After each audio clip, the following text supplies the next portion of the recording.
नमस्कार दोस्तों, are classic coaching centre में आप सभी का स्वागत है। और आज हम बात कर रहे हैं किसकी, चुंबकत्व की, यानी फिजिक्स के क्लास 12th के चैप्टर अगले वाले चुंबकत्व की। इसमें क्या है कि सबसे पहले हमें समझना होगा कि चुंबक क्या होता है ना। चुंबक क्या होता है, तो चुंबक का मतलब हो गया धन चुंबक, जो चुंबकीय पदार्थों से बनाया जाता है उसे चुंबक कहते हैं। उसके आसपास का एरिया उसे बोलते हैं चुंबकीय क्षेत्र, जहाँ तक उसका प्रभाव रहता है, जहाँ तक वो किसी चीज़ को, चुंबकीय पदार्थों को आकर्षित कर सकता है। तो ये बात हो गई। अब इसमें सबसे पहले जो इम्पोर्टेंट क्वेश्चन आंसर बनता है वो आता है यहाँ से, चुंबकीय द्विध्रुव। क्या आता है? चुंबकीय द्विध्रुव। द्विध्रुव तो ये क्या होता है?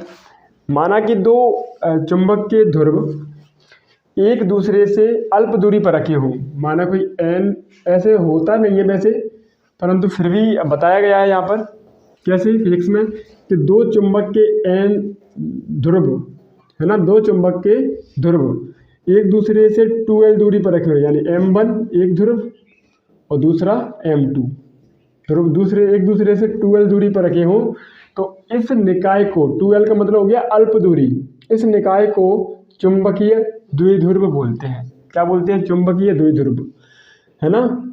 इस निकाय को चुंबकीय द्विध्रुव। अब आता है दूसरा वाला कि चुंबकीय द्विध्रुव आघूर्ण क्या होता है? चुंबकीय द्विध्रुव आघूर्ण ये कि इसमें क्या होता है, तो चुंबक के दो ध्रुव जब एक दूसरे से अल्प दूरी पर रखे होते हैं, तब चुंबक का एक ध्रुव तथा उनके बीच की, दोनों ध्रुवों के बीच की दूरी के गुणनफल को चुंबकीय आघूर्ण बोलते हैं। इसे कैपिटल M से दर्शाते हैं। इसका मात्रक एम्पियर मीटर होता है। ये इसका मात्रक निकाल देंगे, है ना। अब इस पे आता है कि अगर दो ध्रुव एक दूसरे से r दूरी पर रखे हों, तो इनके बीच में लगने वाला कूलम का नियम कैसे आता है? चुंबकीय द्विध्रुव के बीच लगने वाला कूलम का व्युत्क्रमवर्ग नियम को समझाइए। तो उस पर आते हैं अब, ठीक है ना। इन्हीं दो ध्रुवों के बीच, चुंबकीय दो ध्रुवों के बीच लगने वाला कूलम के द्विध्रुव को नियम को समझाइए, है ना। कूलम का नियम, कूलम का व्युत्क्रमवर्ग नियम, व्युत्क्रमवर्ग नियम, लॉ ऑफ कूलम। मान लिया, अब इसकी डेरिवेशन कैसे लिखेंगे हिंदी में, सोल्व करता है। माना M1 तथा M2 ध्रुव प्रबलता के दो निकाय एक दूसरे से कितनी दूरी पर? d दूरी पर रखे हुए हैं, है ना।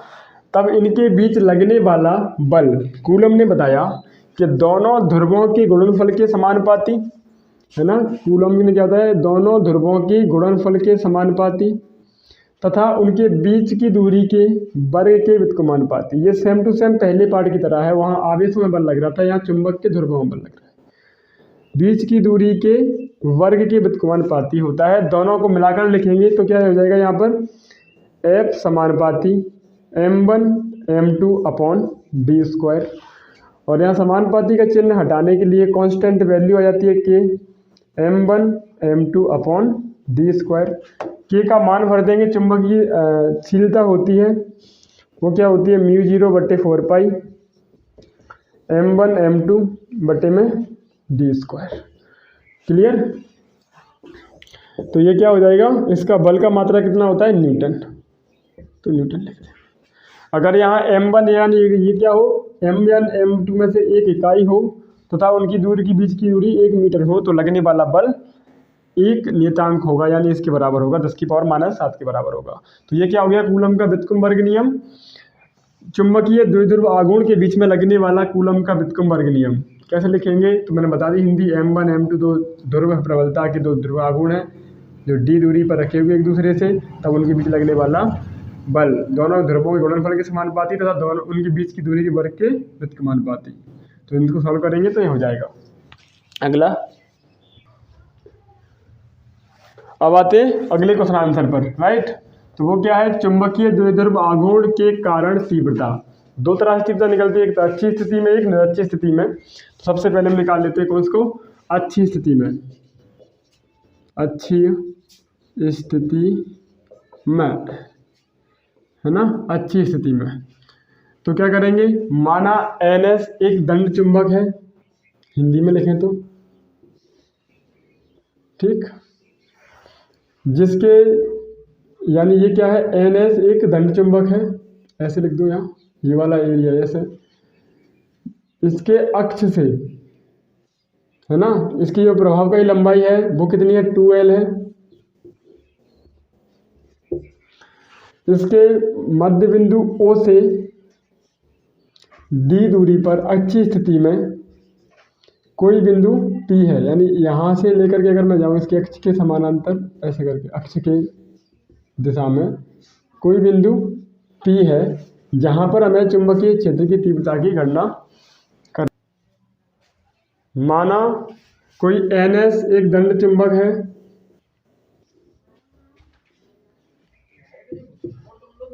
जिसकी ध्रुव प्रबलता M, यानी इसका M1 आघूर्ण है, इसका वाला भी M2 है। इसके अक्षीय स्थिति में इसके मध्य बिंदु O से, यानी यहाँ से D दूरी पर कोई बिंदु P है ना, जहाँ पर हमें क्या करनी है, चुंबकीय क्षेत्र की तीव्रता की गणना करनी है कूलम के नियम से, राइट। तो इस पर क्या होगा, दो तरह से डायरेक्शन निकलेगी। एक बल अगर यहाँ P बिंदु पर एकांक उत्तरी ध्रुव की कल्पना की गई है, तो क्या होगा यहाँ से, यानी यहाँ पर उत्तरी यानी N ध्रुव है, तो ये वाला N है, तो समान ध्रुवों में क्या होगा, प्रतिकर्षण, और ये वाले ध्रुवों में क्या होगा, आकर्षण। तो ये वाली तीव्रता यानी इधर की ओर होगी, आकर्षण होगा वो इधर की ओर, और प्रतिकर्षण होगा वो उधर की ओर, धक्का मारेंगे, राइट। तो N ध्रुव के कारण निकाल लेते हैं सबसे पहले, है ना।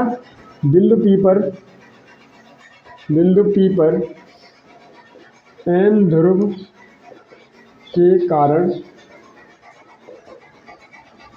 तीव्रता कूलम के नियम से क्या निकलेगी, तो मैं पहले सबसे P1 N ध्रुव से निकाला, तो B1 नाम दे दिया मैंने, और वो होगा किधर की ओर, इधर की ओर, राइट। N यहाँ पर क्या रखा है, N, तो प्रतिकर्षण होगा इन दोनों के बीच में, तो कैसे निकालें, और इनकी दूरी प्रभावी लंबाई कितनी होती है, 2L, बीच की दूरी LL होती है जैसे। तो क्या हो जाएगा, V1 = μ0/4 पाई M, एक ध्रुव तथा उन दोनों ध्रुवों के बीच की दूरी, एक ध्रुव कोई ले लो, M1 ले लिया, यानी N ध्रुव से ले लो, M1 ले लो, और दोनों ध्रुवों के बीच की दूरी का स्क्वायर। तो दूरी कितनी मानेंगे, यानी देखना यहाँ से लेकर के N ध्रुव के कारण नाप रहे, तो N से लेकर के P तक की दूरी का स्क्वायर, यानी NP²। क्लियर, NP का मान भर दो इसमें, तो V1 = μ0/4 पाई M1/D प्लस के L, D दूरी P1 से O तक, और इसमें L, तो N से लेकर के P तक की दूरी है। इसी प्रकार है ना, इसी प्रकार therefore बिंदु कोश पर P पर S ध्रुव के कारण तीव्रता, S ध्रुव के कारण तीव्रता कितनी हो जाएगी, B2 = μ0/4 पाई M2, दूसरा वाला ध्रुव है ना, M2 बट्टे में दूरी कितनी, S से लेकर के P का स्क्वायर, दूरी का स्क्वायर बट्टे मान भर दो दूरी का, B2 = μ0/4 पाई M2 बट्टे में SP का मान निकालेंगे, तो देखना D में से क्या कर देंगे L, यानी S से लेकर P तक दूरी निकालिए, D में से माइनस कर देंगे L दूरी, तो D - L का स्क्वायर, राइट। अब इसमें बड़ी वैल्यू कौन सी होगी, यानी ये जो B1 है वो तो N ध्रुव के कारण है, और ये B2 है वो S ध्रुव के कारण। बड़ी वैल्यू किसकी होगी, बड़ी वैल्यू जिसकी होगी, नीचे का मान जिसका बड़ा होगा उसकी वैल्यू सबसे ज़्यादा बड़ी होगी। तो बड़े में से क्या हुई है, बराबर तथा विपरीत दिशा में बल कार्य करें, यानी दोनों जो तीव्रता है वो बराबर कैसे है, विपरीत दिशा में कार्य कर रही हैं। विपरीत होने के कारण दोनों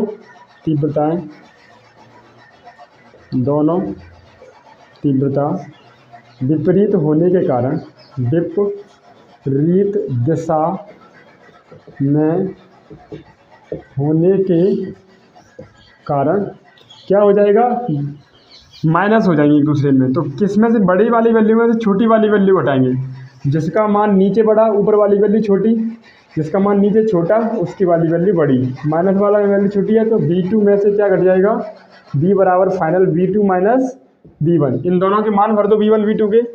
तो यहाँ से चलो आ जाओ, तो B इक्वल टू क्या हो जाएगा, μ0/4 m, यानी और ये M1 M2 है वो क्या है, समान ध्रुव है, यानी M1 M2 आपस में क्या है, M के बराबर हैं। तो क्या हो जाएगा यहाँ पर M है ना बटे में B माइनस L का स्क्वायर B2 का मान, अब माइनस लगा के B1 का मान, तो μ0/4 M B माइनस L का स्क्वायर। ठीक है, कॉमन जो वैल्यू है, कॉमन क्या है इन दोनों में से, ये वाली वैल्यू कॉमन है, इसे कॉमन कर दें तो क्या हो जाएगा, यहाँ B बराबर μ0/4 M कॉमन है, दोनों में से क्या बचेगा, 1/B माइनस L का square minus B plus L का स्क्वायर। बिल्कुल सेम टू सेम पहले पार्ट की तरह हो रहा होगा, ये सॉल्व समझ में आ रहा हो तो B इक्वल टू कितना हो जाएगा, μ0/4 M, एलसीएम लेंगे तो D माइनस L का स्क्वायर और D प्लस L का स्क्वायर। तो इधर से कैसे गुणा हो जाएगा इसका, तो D प्लस L का square minus D minus L का स्क्वायर, राइट। तो यहाँ से क्या करेंगे इसका, V इक्वल टू μ0/4, मैं एक स्टेप कम कर लेता हूँ इसमें से, तो कितना हो जाएगा, ऊपर जाके सॉल्व करेंगे इसे, है ना, a प्लस बी का whole square a minus B का होल स्क्वायर, सॉल्व जब करेंगे तो हो जाएगा ये 4DL, है ना, 4DL। और यहाँ पर क्या हो जाएगा, a माइनस बी का स्क्वायर a प्लस बी का होल स्क्वायर, तो a b स्क्वायर बटे में ऐसे करके d स्क्वायर माइनस के L स्क्वायर। क्लियर, हम पहले सॉल्व कर चुके हैं इन दोनों को इस तरह के क्वेश्चन को। तो v इक्वल टू कितना, μ0/4 M, है ना। अब यहाँ पर ऐसे लिख सकते हैं 2DL बटे में 2 × 2 यानी 4, और बटे में यहाँ कह देंगे ये जो L की तुलना में L क्या होती है, D क्या होती है, मीटर में होती है बहुत ज़्यादा दूरी, तो D बहुत बड़ा है किससे, L से, तो L को क्या कर देंगे 0, लगभग L बराबर 0, L की वैल्यू हटा देंगे तो क्या बचेगी, D की पावर D पर स्क्वायर की पावर स्क्वायर, यानी D की पावर 4 बचेगी। जब हम सॉल्व करेंगे आगे तो B इक्वल टू μ0/4 M बटे में कितना, अब यहाँ देखना कि कैपिटल M है ना, चुंबकीय द्विध्रुव आघूर्ण का मान कैसे होता है, तो मैंने भी बताया था कि एक ध्रुव तथा दोनों ध्रुवों के बीच की दूरी को बोलते हैं। तो एक ध्रुव और दोनों ध्रुवों के बीच की दूरी, यानी इसे ऐसे लिख सकते हो 2L × 2D, ठीक है, बटे में D की पावर 4। तो यहाँ पर अब मुझे आगे इसके देख लो, मिटा रहा हूँ मैं, थोड़ा स्क्रीनशॉट ले इसका आगे के सॉल्व करने के लिए, राइट, ले लिया, इतना टाइम मिलेगा काफ़ी है। आगे देखना क्या आ जाएगा यहाँ से, तो B इक्वल टू μ0/4 इसकी जगह पर M × 2L की जगह पर कैपिटल M और 2 है ना 2D, तो कैपिटल M × 2D बटे में कितना, D की पावर 4 है, तो यहाँ से क्या हो जाएगी, ये पावर कट जाएगी, तो क्या बचेगा, B इक्वल टू μ0/4 है ना 2M बटे में D की पावर Q। इसका मात्रक होता है न्यूटन एम्पियर मीटर। तो ये सॉल्व हुआ किसका, अच्छी स्थिति में चुंबकीय द्विध्रुव के कारण चुंबकीय क्षेत्र की तीव्रता, राइट। अब आते हैं नेक्स्ट वाले पर, अब आ रहा है सेकंड वाले पे, कौन सा, चुंबकीय द्विध्रुव आघूर्ण के कारण निरक्षीय स्थिति में चुंबकीय क्षेत्र की तीव्रता, कौन सी लेवल, निरक्षीय स्थिति में, निरक्षीय स्थिति में, तो वही माना NS एक दंड चुंबक है जिसकी ध्रुव प्रबलता M1 तथा M2 है, या फिर M1 M2 कह सकते हैं। NS एक क्या है, एक दंड चुंबक है जिसकी ध्रुव प्रबलता क्या है m, इसकी भी m है, ऐसी मान लो निकालना पड़ेगा द्वारा। इसके बीच की प्रभावकारी लंबाई 2l है। इसके मध्य बिंदु O से निरक्षीय स्थिति में कोई बिंदु P है, यानी अक्ष नहीं, अक्ष इधर होते इधर, निरक्षीय स्थिति में कोई बिंदु P है। ऐसे करके इससे D दूरी पर कोई बिंदु P है, ये लिख दिया। अब यहाँ एकांक उत्तरी ध्रुव की कल्पना की गई है। उत्तरी ध्रुव की कल्पना करोगे तो ये N और ये S क्या होगा, आकर्षण है ना, अट्रैक्ट करेंगे, या P को इधर मानना पड़ेगा फिर। और ये S, सॉरी ये एक मिनट, ये वाला उत्तरी ध्रुव माना है ना इधर, तो N और ये वाला N दोनों क्या हो जाएंगे, प्रतिकर्षित करेंगे, रिपेल। और ये वाला S और ये वाला भी यहाँ पर क्या माना है N ध्रुव की कल्पना की गई, तो यहाँ पर क्या होगा, अट्रैक्शन। तो इन दोनों के बीच लगने वाला फोर्स कैसा होगा, ऐसे मान लो, है ना। तीव्रता इधर होगी V1 और V2 किधर की होगी, इधर की होगी, है ना। तो ये कौन सी हो जाएगी, V2। तो फाइनल तीव्रता किसमें निकल के आएगी, बीच में, यानी V का मान इधर निकल के आएगा। अब वो कितना होगा, तो ये वाली जो दूरी D है, ये वाली दूरी कितनी है, L और L होगी, तो इसे निकालें तो कितना आ जाएगा, यानी कर्ण को, तो कर्ण निकालेंगे ये वाली दूरी, तो ये आ जाएगा लंब का वर्ग प्लस आधार का वर्ग, क्लियर।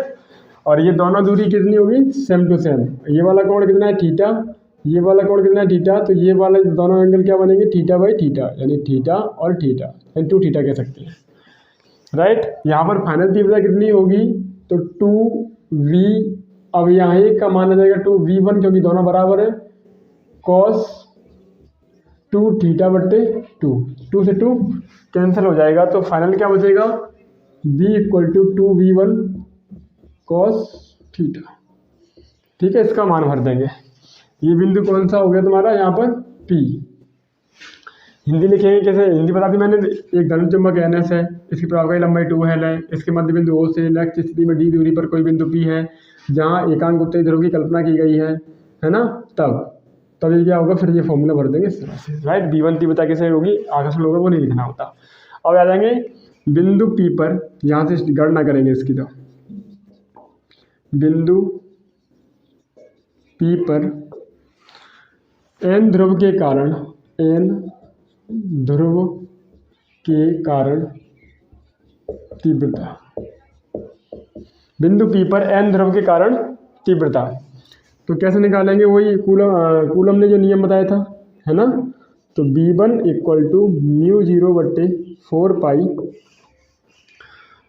ध्रुव, एक ध्रुव जिस ध्रुव से निकाल रहे हैं M बट्टे दोनों ध्रुवों के बीच की दूरी, तो दोनों ध्रुवों के बीच की दूरी कितनी हो जाएगी, NP का स्क्वायर, है ना, NP का स्क्वायर, ठीक है। इसी प्रकार और शॉर्ट में करूँ इसे, अब आगे निकाल लूँ इसी प्रकार, है ना। इसलिए ये कह सकते हैं बिंदु P पर S ध्रुव के कारण तीव्रता कितनी हो जाएगी, V2 इक्वल टू ये वाली μ0 बट्टे 4 पाई, एक ध्रुव और दोनों ध्रुवों के बीच की दूरी का स्क्वायर, यानी PS का स्क्वायर, ठीक है ना। यहाँ हम कह सकते हैं कि NP, क्योंकि यहाँ NP और SP या PS दोनों आपस में क्या है, ये बराबर है, राइट। तब परिणामी तीव्रता,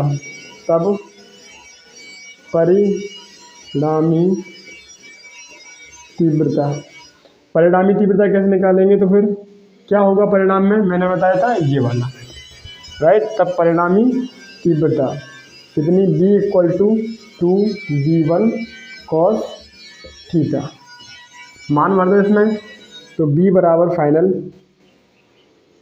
B बराबर 2 μ0 बट्टे में 4 पाई, एक मान भर दो M बट्टे में NP की दूरी का स्क्वायर निकालेंगे तो क्या निकलेगा, यहाँ L square plus D square, क्योंकि स्क्वायर से रूट क्या हो जाएगा, फ्रेश हो जाएगा, NP का स्क्वायर करेंगे तो, राइट।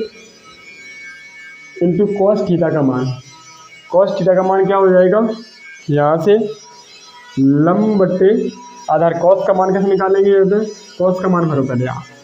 तो कॉस का मान हो जाएगा तुम्हारा कितना हो जाएगा, कॉस का मान यानी लंब बट्टे कर्ण, सॉरी आधार बट्टे कर्ण, कॉस का मान आधार बट्टे कर्ण। तो आधार l और कर्ण कितना है, l square plus d square की पावर कितनी, आधी। रूट का पावर मतलब होती है आधी पावर। तो यहाँ पर क्या हो जाएगा देखो, तो b बराबर आगे μ0 बट्टे में 4 पाई है ना, और ये 2ml बट्टे में एक घात इसकी, आधार समान होने पर गुणा में घात जुड़ जाती है। तो l square plus D square, l square plus D square आधार समान है तो गुणा में घाता जुड़ जाएंगी, यानी l square plus D square की पावर हो जाएगी आधी और एक डेढ़, मतलब 3/2। अब यहाँ कहेंगे कि ध्रुव प्रबलता कितनी होती है, m इक्वल टू, क्योंकि कैपिटल M बराबर 2ml या 2lm कैसे भी कह दो, और यहाँ पर कहेंगे कि ये जो दूरी है इसकी तुलना में बहुत छोटी है, यानी l का मान क्या है, l क्या है, बहुत छोटा है, बहुत छोटा है d से। तो l बराबर लगभग क्या हो जाएगा 0, तो यानी l का मान हटा देंगे यहाँ से, तो b इक्वल टू कितना आ जाएगा μ0 बट्टे में 4 पाई है ना, ऊपर क्या हो जाएगा इसकी जगह पे 2ml की जगह पे ध्रुव प्रबल का m, और इंटू इसकी जगह पर d का मान हट जाएगा, तो क्या बचेगा यहाँ केवल, सॉरी l का मान हट जाएगा, यानी l बहुत छोटा है, तो d की पावर स्क्वायर की 3/2, 2 से 2 कट जाएगी। तो क्या बचेगा फाइनल, b बराबर μ0 बट्टे 4 पाई इंटू में कैपिटल M बटे में d का क्यूब, इसका मात्रा लिख दो न्यूटन एम्पियर मीटर, न्यूटन बट्टे एम्पियर मीटर। ये क्या हो गई, चुंबकीय द्विध्रुव आघूर्ण के कारण निरक्षीय स्थिति में तीव्रता। फाइनल इसका स्क्रीनशॉट लो, फिर मिलते हैं अगली वीडियो में।